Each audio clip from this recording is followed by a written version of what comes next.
Dan untuk mengupas tuntas kebijakan proteksionis Trump yang dapat mempengaruhi kinerja perekonomian dalam negeri, sudah bergabung bersama kami melalui sambungan Zoom, ekonom Universitas Paramadina, Wijayanto Samirin. Selamat malam, Bapak. Selamat malam, Mbak Maria. Iya, sehat, Pak. Alhamdulillah, super sehat. Baik, Pak.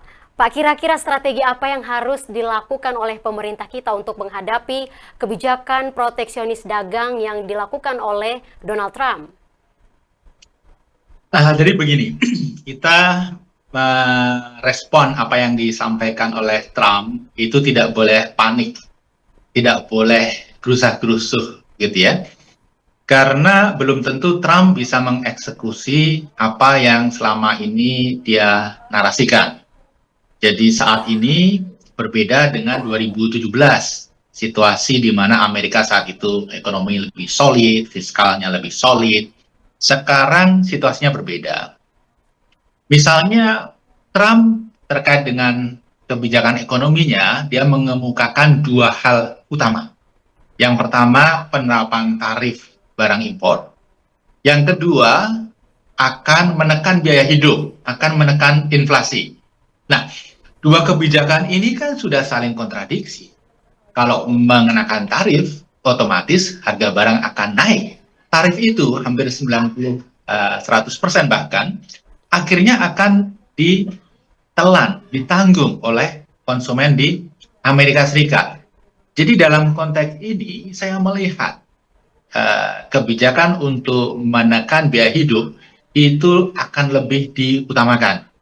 Makanya terkait dengan tarif, Trump sendiri mengatakan tidak akan agresif begitu. Nah, satu hal yang kita juga harus pahami bahwa di sini Amerika dalam kepemimpinan Trump itu melawan the rest, negara-negara di seluruh dunia. Jadi bukan Amerika melawan Indonesia. Dampaknya tentunya akan jauh lebih minimal dibanding kalau ini head to head antar dua negara. Kita juga harus belajar dari pengalaman Trump tahun 2017 ketika dia menerapkan berbagai pembatasan impor, menerapkan tarif dan lain sebagainya. Bagi Indonesia tidak ada dampak yang luar biasa, tetapi kita walaupun tidak boleh panik harus menyiapkan kebijakan antisipatif, gitu. Baik Pak, Kebijakan apa? baik Pak, kebijakan antisipatif yang harus diambil oleh pemerintah itu seperti apa Pak? Ya, jadi ada beberapa aspek yang kita perlu kuatkan. Yang pertama, dampak dari kebijakan Trump bisa masuk ke Indonesia melalui jalur perdagangan. Yang kedua, melalui jalur investasi, apakah ini direct maupun portfolio. Nah, terkait dengan perdagangan internasional, kalau Trump mengenakan tarif ke Cina misalnya, maka produk Cina butuh pasar. Dia akan mencari pasar yang lukratif, yang gampang dipenetrasi, yang besar. Nah, Indonesia menjadi salah satu kandidat. Makanya dalam konteks ini, kita juga harus dari sekarang menyiapkan regulasi untuk menahan laju masuknya barang dari Cina ketika itu diterapkan. Baik itu melalui jalur legal ataupun melalui jalur penyelundupan. Yang penyelundupan harus diberantas habis seawal mungkin.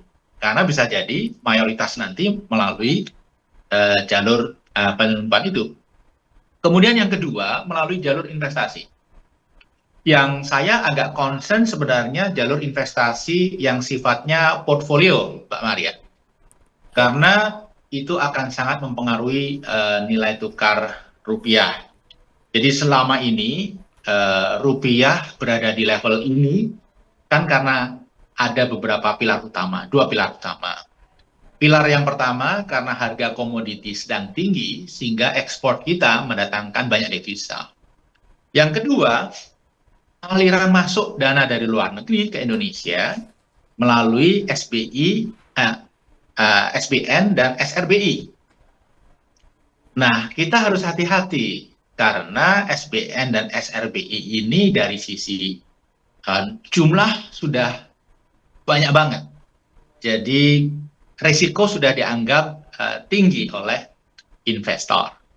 Nah, ke depan kita tidak bisa lagi mengharapkan ada aliran dana masuk lewat SBN dan SRBI itu. Apalagi kalau Trump mengeluarkan kebijakan yang protektif, sehingga kita harus mengantisipasi.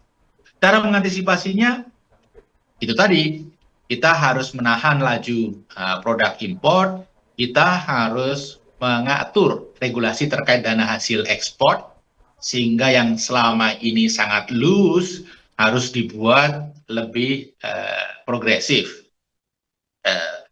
Pak Erlangga mengatakan 100% harus di Indonesia selama 1 tahun. Apapun keputusannya, idealnya dikomunikasikan dengan dunia usaha, terutama para eksportir. Karena mereka punya bisnis model, mereka punya situasi yang barangkali belum di-capture oleh pemerintah ketika menyusun kebijakan ini. Jangan sampai kebijakan itu justru akan memberatkan para eksportir, begitu. Karena mereka pasti membutuhkan ketika mengekspor, menerima devisa, mereka perlu dana untuk mengimpor, untuk membiayai asuransi, logistik, dan lain sebagainya. Jadi terkait dana hasil ekspor yang akan segera dikeluarkan, perlu betul-betul diskursus yang intensif dengan dunia usaha. Bisa jadi keputusan DHE itu bukan one size fit all. Jadi bukan 1 tahun 100% untuk semua komoditas ekspor. Ada klaster-klaster tertentu tergantung nature bisnisnya. Ada yang misalnya 100% 1 tahun, ada yang 50% 1 tahun, atau 50% setengah tahun. Kita lihat fleksibilitas itu diperlukan. Baik Pak, lalu Trump ini kan sebenarnya hanya mau menjual oil dan gas ke dunia. Sementara Indonesia kita lihat kiblatnya saat ini sudah ke BRICS ya Pak. Nah ini Hmm. ke BRICS itu sebenarnya hanya untuk mengejar harga minyak di Rusia yang lebih murah. Bagaimana Anda melihat hal ini Pak? Ya, jadi betul sekali Mbak Maria. Apapun kebijakan Trump ini, ujung-ujungnya adalah dagang. Kebijakan Amerika terkait dengan perang di Ukraine, itu ujung-ujungnya juga dagang. Karena yang terjadi adalah oil and gas dari Rusia di stop, kemudian yang banyak dibeli adalah oil and gas dari Amerika Serikat. Karena saat ini mereka surplus luar biasa. Mereka melakukan penelitian, melakukan eksplorasi shale gas gitu ya, sehingga mereka surplus luar biasa besar dan butuh pasar. Maka negosiasi, ancaman-ancaman, tarif segala macam, dugaan saya besar kemungkinan itu akan digunakan untuk negosiasi masalah perdagangan.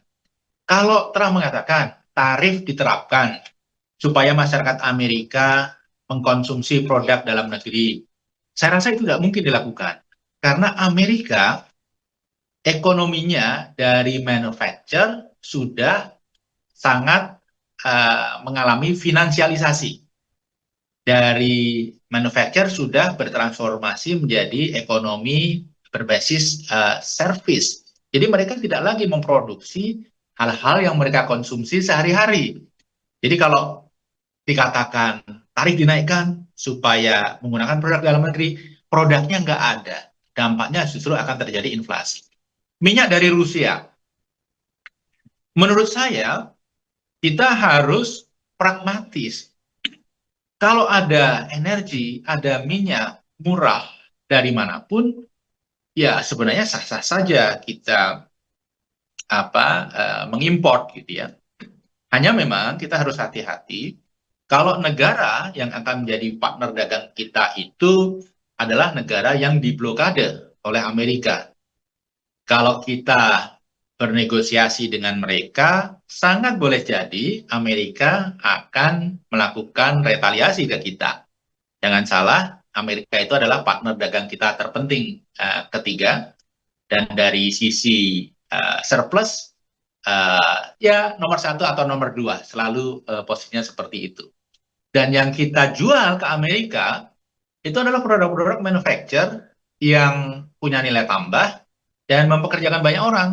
Misalnya produk karet, ban, kemudian elektronik, kemudian sepatu, baju, begitu ya. Jadi bukan natural resources semata. Jadi kita harus hati-hati dalam hal ini. Begitu Mbak Maria.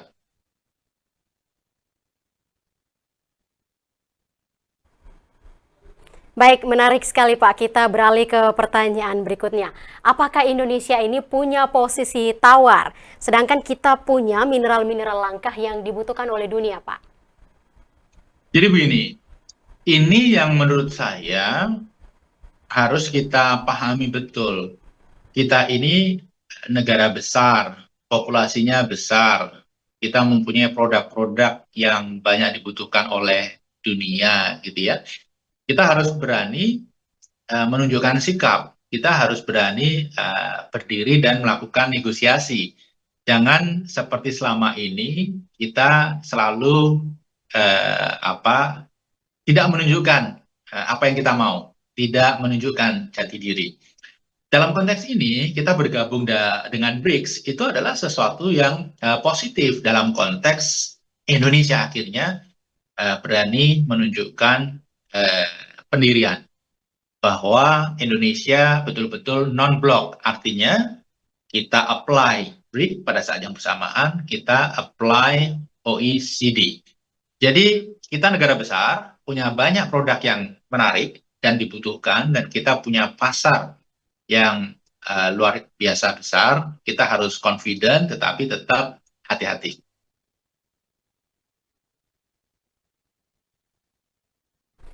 Baik, terima kasih Pak Wijayanto atas perbincangan kita malam ini. Selamat beraktivitas kembali dan salam sehat selalu, Pak. Terima kasih, salam sehat selalu. Selamat malam.